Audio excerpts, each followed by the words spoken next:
Gedung ini merupakan gedung iblis dan merupakan gedung persembahan kepada Illuminati.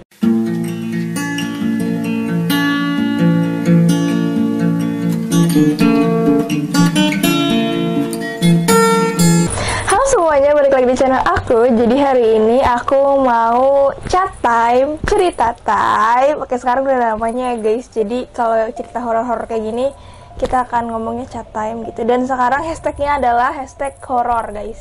Ini bakalan chat time cerita tentang horror story gitu. So kali ini gue akan ngebahas tentang Menara Saidah. So menara ini terkenal karena konon bangunannya miring dan berhantu. Menara Saidah mulai dibangun pada tahun 1995 oleh PT Hutama Karya, yang pada awalnya dimiliki oleh PT Mustika Ratu atas nama Muriati Sudibyo. Di tahun 1995, kepemilikan gedung ini dilelang dan kemudian dimenangkan oleh anak kelima keluarga Saidah bernama Abu Bakar Ibrahim, dan kemudian berpindah tangan ke anak kelima dari keluarga Saidah bernama Fahmi Darmawansyah. Usai pelelangan, gedung ini mengalami renovasi besar-besaran, salah satunya itu menambah jumlah ketinggian lantainya dari awal 15 menjadi 28. Kira-kira pembangunan gedung ini memakan biaya sekitar 50 miliar. Dan pembangunannya ini selesai pada tahun 1998. Sebelum bernama Gedung Menara Saidah, awalnya gedung ini bernama Gedung Grasindo. Nama Saidah sendiri diberikan dari nama pemiliknya bernama Saidah Abu Bakar Ibrahim. Bangunan ini terletak di Jalan Gatot Subroto, Jakarta Selatan. Nah, gedung ini tuh nggak cuma jadi wilayah perkantoran, tapi juga dijadiin kayak tempat-tempat wilayah resepsi atau acara-acara besar gitu guys. Karena emang letak gedungnya ini sangat strategis, jadi tuh kayak banyak banget orang-orang yang berminat buat pakai gedung ini. Dan yang bikin berbeda lagi itu adalah nuansa gedung ini yang membawa tema Romawi. Jadi kayak kalau misalnya kalian masuk gedung itu tuh kayak istilahnya kita lagi di Eropa gitu. Di depan gedungnya itu kalian langsung disuguhkan oleh pilar-pilar besar yang kayak ala-ala Romawi kuno gitu. Nah, di depan gedungnya itu ada patung Julius Caesar dan patung singa putih juga. Jadi di dalam gedung ini tuh kayak dihiasin oleh patung-patung Romawi kuno gitu yang dibawa langsung dari Italia guys. Nah, setelah selesai dibangun pada tahun 1998, akhirnya gedung ini resmi dibuka dan dipergunakan pada tahun 2001. Pada saat mulai beroperasi, beberapa tenan itu sudah mengisi gedung ini, salah satunya Kementerian Pembangunan Wilayah Timur Indonesia atau yang sekarang bernama Kementerian Pembangunan Daerah Terpencil di lantai 18. Ada juga Bank BNI yang menempati tempat tersebut dan tenan-tenan lainnya. Kalau kalian masuk gedung ini tuh kayak kalian tuh masuk ke dalam museum gitu guys, karena emang bener-bener kental banget tuh nuansa Romawinya. Kalau kalian udah pernah nonton Hotel de Luna, itu yang drakor Korea ya, itu tuh kayak rada-rada nggak mirip sih, cuman banyak banget yang menyandingkan gedung ini dengan Hotel de Luna itu, karena mungkin karena emang nuansanya dan isinya tuh hantu gitu. Cuman kalau Hotel de Luna kan terawat ya, terawat emang buat hantu. Kalau ini emang karena nggak dirawat jadi ditempatin hantu gitu kan. Nah, kemudian pada tahun 2007 gedung ini resmi ditutup dengan alasan gedung ini miring beberapa derajat dan membahayakan keselamatan para penghuninya. Katanya sih emang dari awal tahap pembangunannya itu konstruksinya itu kayak ada masalah gitu guys, cuman emang nggak ada kayak kejelasan lebih lanjutnya gitu. Tapi ada juga yang bilang katanya ini ditutup karena adanya konflik keluarga. Tapi sampai sekarang itu semua masih jadi kontroversi guys. Nah, waktu itu pernah ada yang bertanya kepada sekretaris PT Hutama Karya yang waktu itu ngebangun ini gedung kan. Katanya dia, karena emang banyak banget kan orang-orang tuh yang bilang, oh gedung ini miring bla bla bla. Nah, dia tuh nanya kayak, kenapa bisa dibilang gedung ini miring gitu kan? Kalau miring itu dapat dari mana? Dia menjelaskan bahwa kalau misalnya suatu bangunan itu awalnya tegak kemudian miring, itu tuh bakal menimbulkan tekanan yang besar pada bangunan. Nah, otomatis kaca-kaca dalam bangunan itu tuh bakal rusak dan pecah gitu loh guys. Nah, tapi kan yang terjadi di sini emang nggak ada tuh kaca-kaca yang pecah kayak gitu kan. Jadi menurut dia itu tuh nggak miring, emang bangunannya tuh nggak miring sama sekali. Dan semasa pembangunan pada 1995 sampai 1998 katanya itu emang nggak ada masalah teknis sama sekali pada saat proses pembangunan. Dan katanya pada saat diserahkan gedung itu kepada pemiliknya itu gedung ini sesuai dengan kelayakan penggunaan. Nah, tapi katanya nih ada orang yang pernah ngobrol juga sama yang kerjain bangunan itu di lapangan langsungnya. Katanya tuh ada kesalahannya di soil and boring investigation. Jadi katanya karena sifat karakteristik tanahnya yang berbeda. Nah, contohnya itu kayak yang terjadi pada Menara Pisa. Ada juga yang bilang katanya emang menara ini tuh banyak banget penunggunya, makanya tenan-tenan yang ada di sana itu lama-kelamaan mungkin kayak karyawan itu mengeluh ya kan. Jadi tuh lama-lama mereka satu persatu itu pada keluar dari sana. Sampai akhirnya nggak berpenghuni pada tahun 2007 itu. Nah, maka sejak 13 tahun silam menara ini sepi karena emang nggak ada yang menghuni ya kan, dan berangsur-angsur menjadi kumuh dan tidak terawat. Dan akhirnya gedung ini terlihat seperti gedung tua yang berhantu. Nah, kata warga yang dari dulu tinggal di situ, katanya dulu itu emang ada area makam di situ yang kurang lebih ada 10 makam, dan emang banyak tanah kosong di situ, makanya dibangun itu gedung. Dan katanya pada saat pembangunan itu memakan korban jiwa, yaitu 2 pekerjanya tuh tewas tertimpa coran yang roboh. Nah, cerita seramnya itu muncul sebenarnya dari gedung itu masih beroperasi, guys. So, ini dia cerita-cerita mistis yang dialamin oleh beberapa pekerja dan orang-orang sekitar yang pernah merasakan kegoiban, anjay kegoiban gitu. Dan orang-orang sekitar yang pernah merasakan keangkeran gedung ini. So, yang pertama itu ada pengendara ojek online. Nah, kayaknya ini tuh emang sering banget gitu loh pengendara ojek online yang dapat orderan ke gedung ini, padahal gedung ini tuh kosong. Nah, waktu itu satpam yang kerja di situ, dia cerita katanya ada ojek online yang datang jam 2. Ini nggak dikasih tau sih jam 2-nya itu jam 2 pagi atau siang. Maksud gua jam 2 siang atau jam 2 malam. Nah, jadi ojek online ini tuh katanya dapat orderan dari gedung itu, dan dia tuh kayak mau masuk gitu loh guys. Gue nggak tahu, mungkin ojek online emang nggak tahu ya tuh gedung udah kosong. Untungnya dia tuh ketemu satpam, dan terus satpamnya ini minta buat ojek online itu telepon aja sama yang pesen ojek online ini. Nah, pas di telepon itu ada gambarnya guys, terus kecil katanya, dan yang kelihatan di situ tuh gambarnya kayak makhluk halus gitu. Yang kedua, jadi dari dalam gedung itu tuh kayak banyak suara-suara aneh yang keluar guys. Gak tau lah ya, mungkin kayak suara orang teriak lah atau nangis lah, kayak gitu-gitu lah guys. Nah, kemudian pada tahun 2015 itu tuh ada sebuah film yang bikinnya itu di Menara Saidah ini guys. Tapi akhirnya film itu nggak jadi tayang, gak tau kenapa. Nah, pada waktu syuting inilah para pemain dan kru-kru filmnya itu tuh sering banget diganggu oleh suara-suara aneh yang berasal dari gedung tersebut. Ketiga,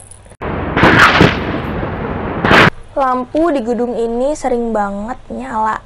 Nah, padahal sebenarnya dan seharusnya gedung-gedung yang kosong itu kan harusnya dia tuh biasanya lebih gelap ya dan redup. Dan gue juga sebenarnya sering banget nih kalau misalnya lagi ke arah Jakarta Barat gitu kan ngelewatin itu, dan itu tuh pasti lampunya tuh mati semua guys, gak ada yang nyala. Tapi katanya lantai-lantai di gedung ini itu suka pada nyala lampunya guys, dan warga-warganya juga pada sering ngomongin tentang ini. Tapi pas ditanya ke satpamnya, mereka pun gak pernah nyalain lampu-lampu di dalam gedung itu guys.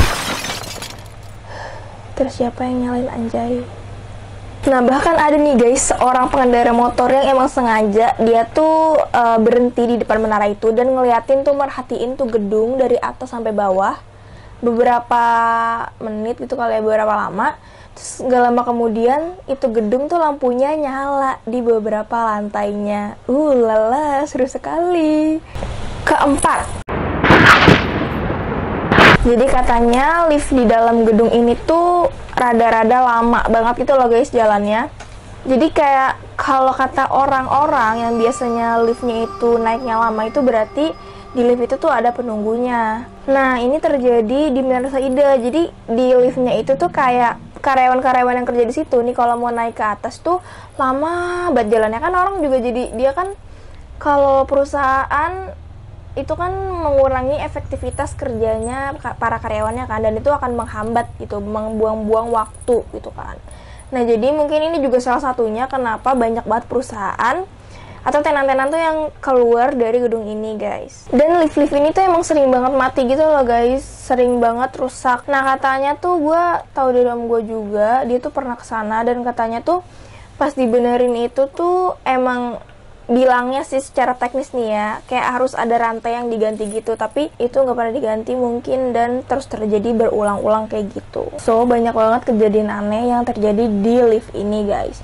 Nah salah satunya ini seorang karyawan yang dia itu masih bekerja di situ saat gedung ini masih beroperasi, tapi emang sebagian lantainya itu udah pada kosong karena udah banyak tenan yang meninggalkan gedung tersebut. Nah waktu itu ada dokumen dia yang ketinggalan di gedung itu. Akhirnya dia balik lagi tuh ya kan ke gedung itu, dan dia itu naik lift menuju lantai dimana dia itu kerja. Tapi pada saat dia sampai ke lantainya, dia tuh bingung, kenapa tuh lantai kok kosong, bener-bener kosong, kayak udah nggak pernah dipakai lagi gitu guys. Nah akhirnya dia masuk lagi tuh ya kan ke liftnya, terus dia itu mencet tombol lift yang di lantai dasar gitu kan. Nah tapi lift ini tuh nggak gerak-gerak, malah lampunya itu mati. Nah akhirnya karena dia panik ya kan, dia tuh mencet semua tombol yang ada di lift itu, dan akhirnya lift itu bergerak, tapi dia itu diantar ke sebuah lantai yang menurut dia auranya itu sangat negatif. Akhirnya dia keluar dari lift itu dan dia itu turun lewat tangga darurat. Tapi setiap dia sampai di satu lantai, lift itu tuh selalu terbuka, kayak mengajak dia buat naik lift gitu guys. Coba bayangin aja yang misalnya nih lu lagi di gedung yang setengahnya itu udah kosong, terus lu diturunin di ruangan yang sangat horor, gak ada siapa-siapa ya kan, lu akhirnya naik tangga darurat. Tiap lu turun satu lantai itu tuh liftnya tuh kebuka, terus lu turun lagi kebuka lagi, turun lagi kebuka lagi. Creepy banget anjay.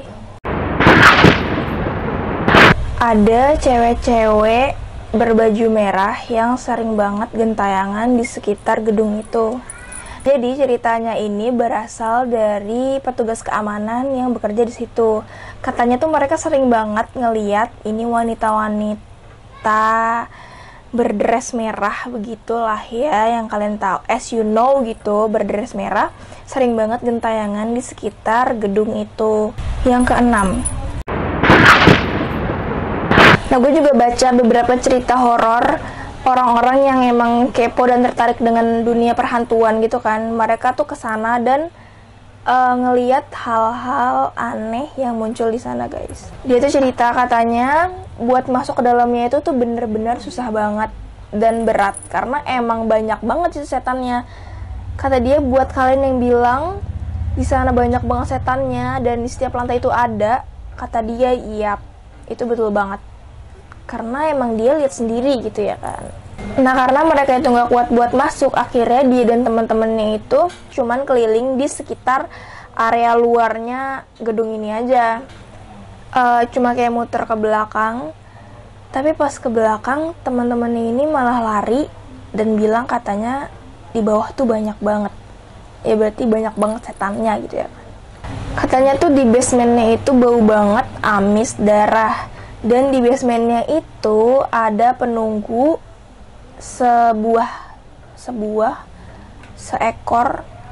seekor siluman yang bentuknya itu katanya kayak siluman ular gitu guys. Terus ada yang bilang gini guys, kalau misalnya kalian kesana coba perhatiin di lantai 3 pojok kanan, situ pasti kalian melihat sesuatu. Bisa dicoba guys. Next, di atas tulisan Menara Saida itu katanya ada seekor kelelawar besar yang bertengger di sana, tapi bentuknya menyerupai manusia. Gue nggak paham juga sih, mungkin maksudnya kayak itu tuh badannya kelelawar, tapi mukanya manusia gitu kali ya, dan mungkin kayak punya kaki gitu, punya tangan. Mungkin. Atau kepalanya itu manusia, badannya kelelawar kayak gitu. Dan itu sampai sumpah-sumpah kalau dia tuh emang ngeliat itu guys, dan dia nggak bohong. Oke, itu terserah sama kalian sih itu percaya apa enggak, tapi apa sih yang ada di dunia ini ya kan, kayak ya mungkin itu siluman kelelawar. Terus di lobi dari bangunan ini itu udah ada 5 wanita jelek atau cewek-cewek berbaju merah ini yang udah bertengger nungguin kita di situ guys. Dan ternyata emang bener kan, si cewek-cewek ini sering banget dilihat sama satpam yang kerja di situ, karena emang mereka sering banget ngelihat cewek-cewek berbaju merah. Dan ada juga yang bilang kalau gedung ini merupakan gedung iblis dan merupakan gedung persembahan kepada Illuminati. So, ada yang bilang kalau ini gedung iblis. Kenapa? Karena katanya itu gaya arsitekturnya itu bukan berdasarkan gaya Romawi, tapi katanya itu merupakan gaya penyembahan berhala-berhala dari berbagai daerah sejak zaman dahulu kala. Dan sebenarnya gedung ini tuh pernah beberapa kali direncanakan untuk diruntuhkan atau dirobohkan, tapi emang gagal terus karena katanya itu tuh deket sama pemukiman warga. Nah, semenjak ditutup, gedung ini tuh dijaga sama satpam, tapi sekarang gedung itu udah diserahkan dalam pengawasan Polsek Cawang, Jakarta Timur. Kurang lebih kayak gitu guys, cerita kehororan Menara Saidah ini, yang gue juga sebenarnya sering banget mondar-mandir lewat depan menara itu, dan setiap mau lewat tuh pasti kayak orang tua gue pun, itu tuh Menara Saidah yang katanya miring, hantunya banyak. Dan setiap lewat pasti gue kayak nyari gitu loh, kayak mana-mana Menara Saidah, dan pasti gue selalu merhatiin tuh menara gitu. Kadang juga suka kelewatan gitu sih, karena kalau malam biasanya, karena emang gelap kan, dan itu kan warnanya kayak rada-rada coklat, dan lampunya gak ada nyala, jadi tuh suka nyaru sama melangit gitu loh guys, jadi nggak kelihatan tuh biasanya kalau malam, agak susah buat nyarinya. So, segitu dulu ceritanya. Terima kasih buat kalian yang udah nonton. Jangan lupa di like dan di subscribe, juga di komen di bawah kalian pernah nggak ke Menara Saidah, atau mungkin pernah lewat dan merhatiin menara itu, atau mungkin pernah datang ke situ sengaja nyari setan. Komen di bawah. See you.